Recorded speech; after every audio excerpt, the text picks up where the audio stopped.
Eh bien salut tout le monde, c'est Flo, j'espère que vous avez la forme. Alors aujourd'hui on va monter un PC gamer pour un budget de 350 €. Donc on fasse tous les composants, donc on va voir si en 2019 c'est possible de jouer pour 350 €. Donc je tiens à préciser avant de commencer la vidéo que c'est vraiment un PC qui est destiné à être évolué. Donc c'est vraiment une base qui est moderne. Donc on va voir en fin de vidéo ce qu'il est capable, donc on va faire des benches, on va jouer un petit peu. Mais vraiment c'est une base qu'on pourra faire évoluer. Donc 350 € de base, tout le monde n'a pas de gros budget. Mais ce qui est bien c'est que c'est moderne, on pourra le faire évoluer. Donc comme d'habitude pour ce type de vidéo, ça va se composer en 3 parties. Première partie, je vais vous présenter les composants un à un, je vais vous donner les prix. Deuxième partie, on va faire un petit montage en musique et après on se retrouvera pour les tests. Donc en jeu, je vais tester Apex, Fortnite, CSGO, donc on va tester des jeux qui sont pas trop gourmands. On va tester 1080p faible, parce que je pense que c'est vraiment la cible pour ce PC. Donc on va lancer tout ça. Donc on commence tout de suite par les composants et n'hésitez pas à checker la description, vous retrouverez tous les liens utiles. Donc on commence comme à chaque fois par le processeur, c'est le Ryzen 3 2200G. Donc c'est un processeur 4 cœurs de l'architecture Ryzen d'AMD.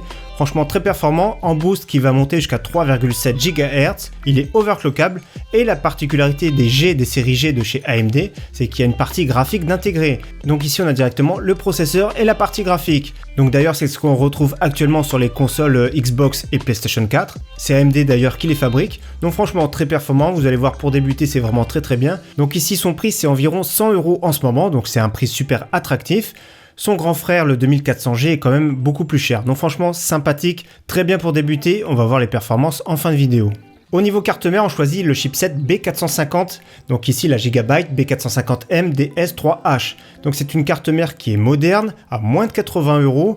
Elle n'a pas besoin de mise à jour pour accueillir le processeur, donc ça fait plaisir parce que les B350, la plupart du temps, il faut faire une mise à jour. Donc ici c'est très bien, on peut même accueillir des Ryzen 7 2700X sur cette carte mère. On va pouvoir overclocker notre processeur également pour ceux qui veulent, donc le mieux ce serait d'avoir un refroidissement alternatif. Autrement tout ce qu'il faut, il n'a pas de Wi-Fi, donc je montrerai à la fin pourquoi pas une carte Wi-Fi pour ceux qui préfèrent, parce qu'on me le demande régulièrement. Carte son c'est intégré, pourra même gérer le RGB, donc franchement une carte mère sympathique, compatible en plus avec les SSD M.2.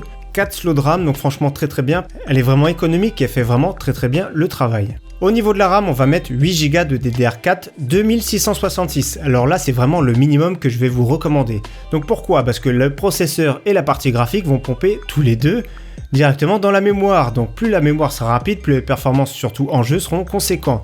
Donc d'ailleurs, le cas des consoles que j'ai donné tout à l'heure, donc que ce soit la Xbox ou la PlayStation 4, elles ont des mémoires ultra rapides, c'est pour ça qu'elles sont performantes aussi. Donc vraiment très important, ici le prix en ce moment 65 €, c'est vraiment pas très cher. Si vous voulez mettre de la DDR4 3000, vous gagnerez 2-3 FPS en plus supplémentaires. Donc franchement déjà que les FPS, ça va être compté sur cette configuration, donc là c'est un petit plus.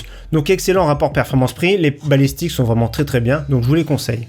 Au niveau stockage, on fait du très simple. Pour 20 €, nous avons un disque dur de 500 Go. C'est vraiment très bien pour débuter. Malgré tout, je peux vous conseiller un petit SSD de 120 Go qui coûte entre 20 et 25 €. Donc je le mettrai également en bonus dans la description pour ceux qui veulent. Donc là, on est obligé de faire des économies. Ça reste quand même 500 Go Western Digital, 7200 tours par minute. Donc ce sera vraiment très bien pour débuter. Et plus tard, pourquoi pas cloner notre système, notre SSD directement à partir du disque dur. Pour l'alimentation, on prend une 450 watts ici, 80 plus bronze, EVGA 450 BT qui est vraiment très bien. Donc là, moi je l'ai acheté 35 €, c'est assez difficile de la trouver dans ces tarifs là, c'est quand il y a des promotions. Donc actuellement quand je fais la vidéo en ce moment chez Cdiscount elle est à 36 €, donc pour moins de 40 € c'est un excellent choix, les câbles sont très bien finis. Autrement si on trouve pas celle-ci, la Corsair VS 450 est vraiment très bien, seulement les câblages sont un petit peu moins beaux, mais l'une ou l'autre sont aussi performantes. Donc 450 watts ça permet plus tard de mettre une carte graphique de milieu de gamme, donc franchement pas mal du tout. Et pour finir au niveau boîtier, j'ai choisi l'Aerocool Silon en version mini, donc c'est pour accueillir des cartes mères micro ATX. On le trouve dans les 37-38 €, donc sympathique.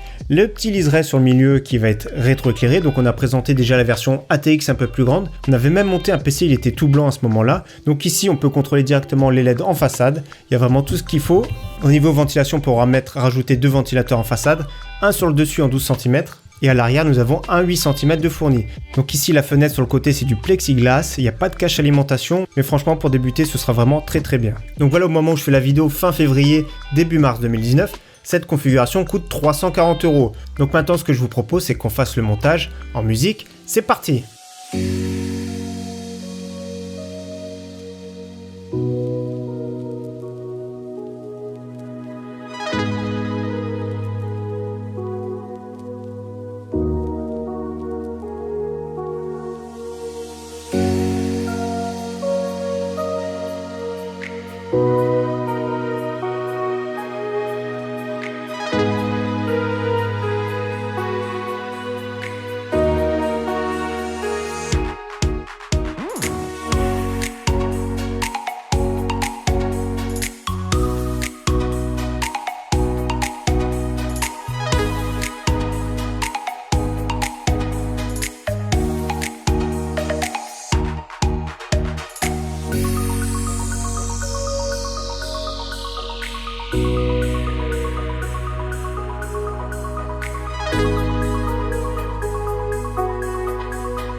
Alors ce petit PC sympathique, alors j'aime bien, c'est un petit PC compact.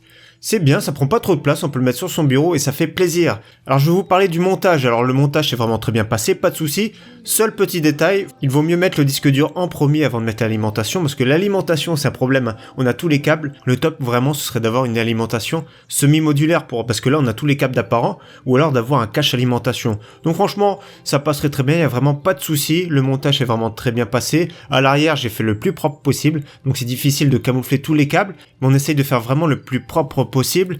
On essaye de mettre tous ces petits serflex pour serrer les câbles, ça c'est vraiment très bien, ça coûte vraiment pas cher, on en trouve partout et c'est vraiment utile. D'ailleurs ils en fournissent directement dans le boîtier. Donc maintenant on va parler niveau performance, c'est ça que vous attendez le tous. Donc j'ai commencé par faire 3 démarques, le Night Red Special iGPU, 9357 points, ce qui est vraiment pas mal. Donc vous pouvez comparer pour ceux qui n'ont pas de carte graphique, directement pour la partie intégrée au processeur. Donc même si vous avez un Intel, la plupart ont tous un iGPU. Donc n'hésitez pas à tester, ici on se rapproche des 10 000 points et c'est déjà joli. J'ai essayé ensuite de jouer au jeu du moment, donc Apex. Apex qui est vraiment très bien, j'aime bien ce jeu, franchement il est vraiment pas mal. Donc au niveau performance, la meilleure que j'ai utilisée c'est du 1600 par 900 pour avoir de meilleurs résultats. Parce qu'en 1080p, même en faible, tout est en faible d'ailleurs, ça lag de trop. On est dans les 30 fps, c'est vraiment très difficile en multijoueur. Donc ici on arrive à tourner dans les 40-50 fps, ça passe encore, c'est vraiment bien pour débuter. Mais je vais vous dire après ce qu'on peut faire évoluer dans ce PC le plus rapidement possible pour pouvoir avoir de meilleures performances. Ensuite j'ai testé Fortnite parce qu'il y a encore beaucoup de monde sur Fortnite.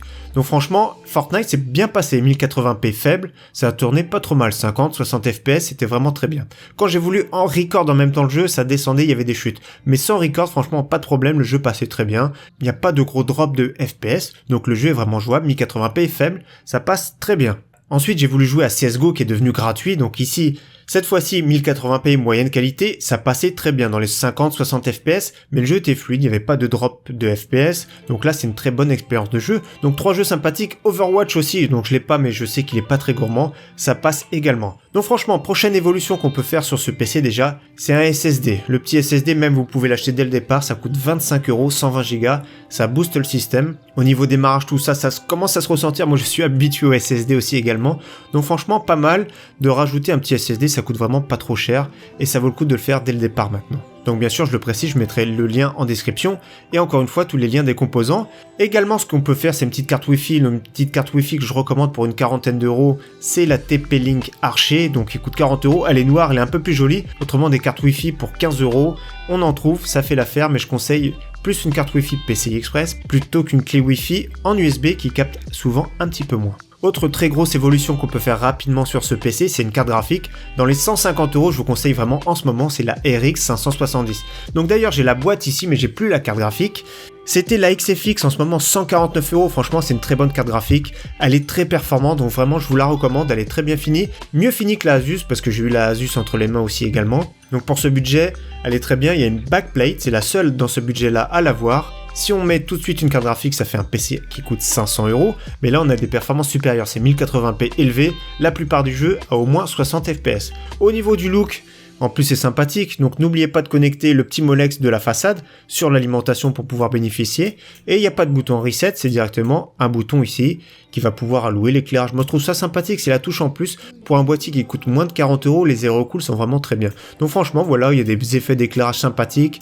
Au niveau bruit, on entend un petit peu le disque dur, c'est normal, ça gratte. Le petit ventilateur fourni de 80 mm, il n'est pas plus bruyant que ça. Le petit ventirail d'AMD, il est correct, un petit peu mieux que celui d'Intel, mais c'est vraiment pas extraordinaire, donc également on pourra le faire évoluer, un petit 92 mm par exemple de chez Be Quiet. Donc franchement, on peut faire évoluer ce PC, on peut commencer à jouer dès le départ, donc c'est la question qu'on posait en début de vidéo, donc on peut jouer, c'est possible de jouer pour un PC à 350 € en 2019, mais vraiment à des jeux pas très gourmands et en qualité faible. Mais bien sûr, je vous conseille de le faire évoluer rapidement. Donc voilà, j'espère vraiment que cette vidéo vous aura plu, j'espère vous retrouver très prochainement pour de nouvelles vidéos.